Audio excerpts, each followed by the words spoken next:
Bom, pessoal, estamos aqui no Farias Brito novamente, conversando agora com um dos mestres da redação, o Emerson Veras. Não é isso, Emerson? E aí, o que você achou do tema da redação? Olá, Elson, prazer grande estar aqui no seu canal. Prazer falar com os meninos aí no canal também que vão assistir. Bom, a gente gostou muito da proposta de redação, acho que consideramos a proposta fugindo um pouco ao padrão social que o Enem tinha imposto às últimas propostas ultimamente, e percebemos que o eixo tecnológico foi utilizado como a gente já tinha até antecipado um pouco para os alunos. A gente acreditava que a prova sairia daquela vertente mais social, de problemáticas voltadas para esse eixo, e fosse para um eixo voltado para o científico ou cultural. E aí, dentro dessa perspectiva, a gente viu uma proposta de redação inovadora, porém bem atual, né, mostrando para a gente aí que nós estamos à mercê da tecnologia e cada vez mais estamos, digamos assim, vigiados por o Google e companhia. Agora, me diz uma coisa, que perfil de aluno teria alcançado uma nota próxima a 1000 nessa redação? Bom, um aluno que foi muito bem orientado. Eu costumo dizer que para escrever bem a gente tem que ter 3 pilares. Uma boa orientação, boa leitura, que é fundamental, a gente está informado sobre tudo que está ao nosso redor, e a prática. Então, os alunos que praticaram bastante, os alunos que foram muito bem orientados e os alunos que tinham informações sobre, com certeza, foram alunos que vão se aproximar aí dessa nota máxima. Claro, a gente também acredita que muitos alunos produziram textos falando um pouco só sobre fake news, e aí eu já considero isso um pouco mais arriscado, porque o tema não cobrava só isso. Isso pode ser visto, inclusive, como uma espécie de tangenciamento. Não que não pudesse ser citado, isso poderia ter sido citado sim como uma consequência dessa padronização e desses recursos que são cada vez mais adquiridos pelas redes sociais e disseminados aí para as pessoas que querem comprar essas informações. Então a gente poderia entender as fake news como um recurso de consequência. Então acredito que o aluno que vai se sair bem na prova, que vai chegar próximo a esse 1000 ou vai tirar 1000, é aquele que conseguiu evitar os distratores textuais, que entendeu bem os comandos dos textos motivadores e que foi muito bem orientado, tinha uma boa leitura e, claro, que praticou muito durante o ano. Okay. Agora, quais repertórios você acha que este aluno poderia ter utilizado nessa redação? Olha só, eu costumo dizer que assim, existem uma infinidade de repertórios para diferentes temas, né? Mas particularmente eu gosto muito dos repertórios filosóficos, sociológicos e também dos repertórios que estão ali à nossa volta, que as pessoas desprezam, como até as histórias em quadrinhos muitas vezes. Então nesse tema a gente poderia ir de Platão, por exemplo, até Mark Zuckerberg, para você ter uma ideia. A gente poderia utilizar a alegoria da caverna do Platão, observando que ele dizia que nós vivíamos à sombra, né, e por isso nós éramos manipulados, de certa forma, e chegando até a ideia da rede social mais famosa, que é o Facebook, com aí o algoritmo, que busca criar as famosas bolhas virtuais e por meio dessas bolhas não faz as pessoas filtrarem as informações. Então daria para utilizar vários recursos como esse. A gente poderia utilizar a indústria cultural do Adorno e Horkheimer, dava para ser citado ainda a ideia até da própria anomia social que provoca a partir da questão dessa manipulação dos indivíduos que o Durkheim defende, né? Então a gente teria aí situações bem interessantes. Uma coisa que eu considero legal é que essa manipulação de dados, ela acontece há muito tempo, e o primeiro o objeto que se utilizava para manipular as pessoas, digamos assim, era o rádio. A gente tinha o rádio, depois a gente foi para a televisão e aí a gente chegou até a internet. Então a gente poderia fazer um processo histórico mostrando toda essa evolução de manipulação e aí conquistar o corretor com um repertório histórico também, que seria interessante. Black Mirror, por exemplo, poderia ser citado, pessoal que curte um pouco aí a utilização de séries, cinemas. Então os recursos de argumentação por meio dos repertórios variam a partir disso, mas o ideal era sempre fazer uma boa contextualização. Eu costumo dizer que não basta ter repertório, tem que saber utilizar, movê-lo de modo adequado para convencer o corretor a dar para ele a nota que o aluno tanto deseja. De que forma que o aluno poderia ter organizado os agentes para que a competência 5 pudesse ser melhor avaliada? Bom, a gente percebeu uma coisa diferente nessa proposta. Não havia o nome Brasil. como você pode ver, a proposta de redação não trazia a expressão no Brasil. Então isso deixava o tema bem amplo e a gente poderia entender isso no mundo, né? Então caberia o aluno observar como é que ele fez o recorte. Se ele trabalhou no Brasil, não tem problema. Então os agentes, se ele trabalhou dentro da perspectiva Brasil, deveriam passar por todos aqueles atores sociais que são de origem brasileira, digamos assim. O próprio governo, a família, a sociedade, órgãos que pudessem ter um controle maior sobre isso, né?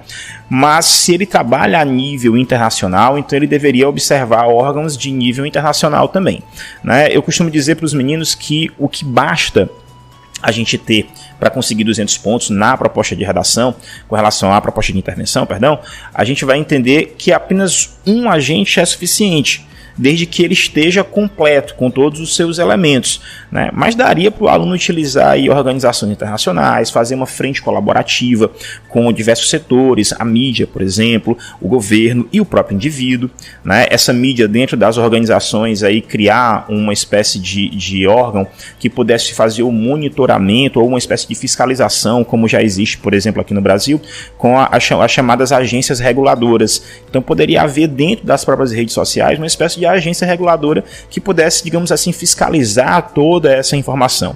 Eu lembro muito bem de o filme O Batman, Cavaleiro das Trevas. No final, ele consegue criar uma espécie de rede de comunicação e ele deixa o Alfred à frente dessa rede de comunicação.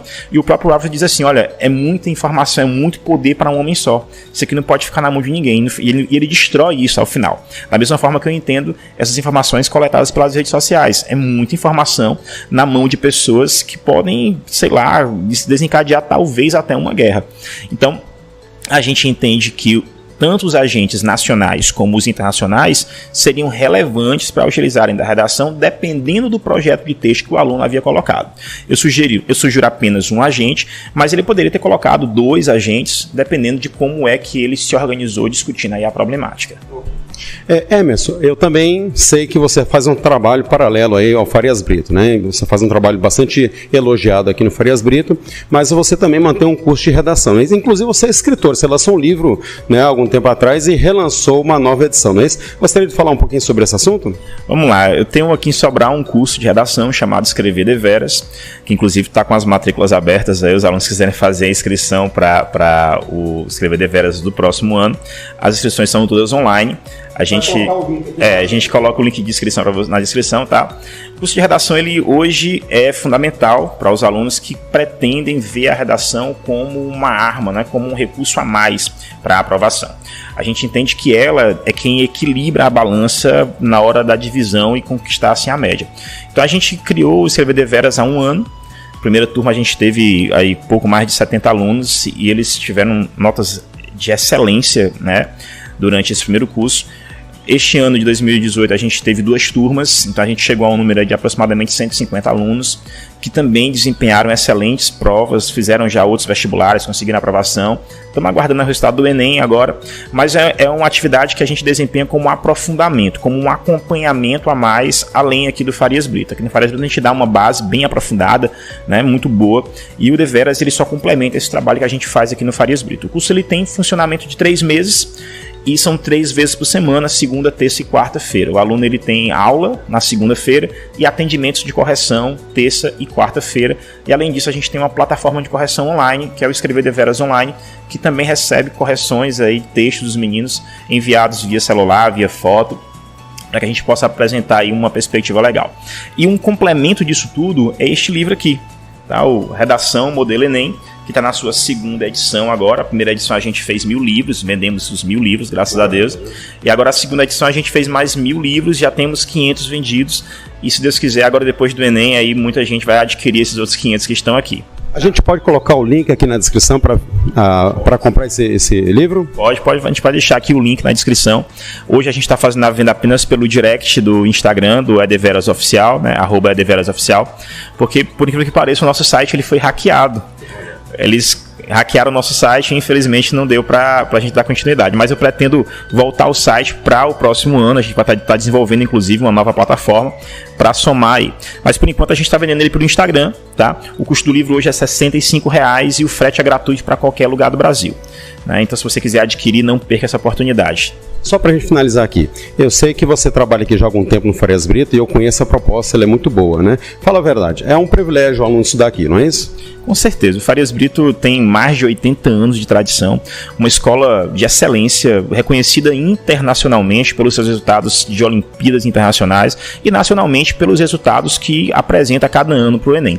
A gente está aí há mais de anos conseguindo aí o primeiro lugar geral no Brasil, né? A nossa média de redação é a maior média do Brasil também, chegando a quase 900 de média.